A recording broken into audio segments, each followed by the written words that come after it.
In this short recording, we're going to review how to configure Curity to integrate with the AWS API Gateway.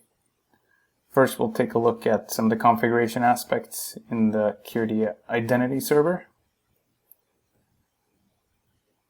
Look in Profiles and Token Service here. We are making a change to one of the flows here in the token endpoint. So I have, for authorization code here, we have some new code in how that's handled. This is essentially how the split token is generated. So that's the first thing we need to customize that. Then we have an AWS Token Publisher. It's an event listener. This is available in the Curity GitHub repo. We have an access key and an access key secret in order to write to the DynamoDB. We also configure the table name, the token signature column. This is where the Curity Identity Server will write the token signature, the hash signature. We also have to specify the AWS region. This is how AWS can locate the instance of DynamoDB.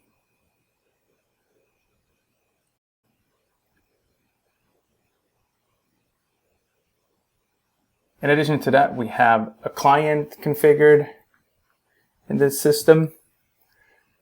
Nothing very special about that. It has the code flow enabled.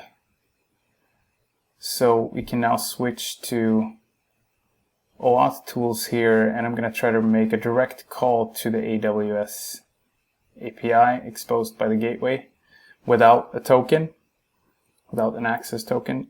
And if we do that, we get an unauthorized. That's because the API is already protected and we didn't pass any type of token.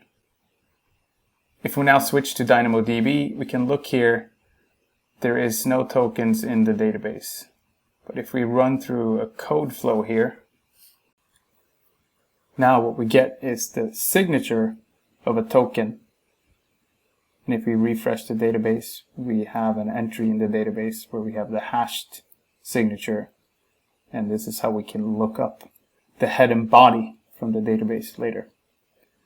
So if we now call the API, again without a token, without the signature, we get an unauthorized. But from the collection here, I can choose the signature of our split token, send that to the API, and then the gateway will stitch together the token, and that's what we see in the authorization header here, which is just an echo back from HTTP bin, which is my upstream service. So this is the full JOT, essentially, that gets passed from the gateway to the backend service.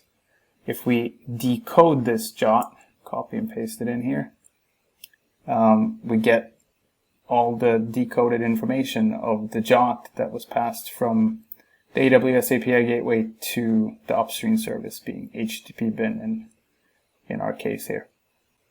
And that concludes this short recording on how to integrate Curity with the AWS API Gateway using the split token approach.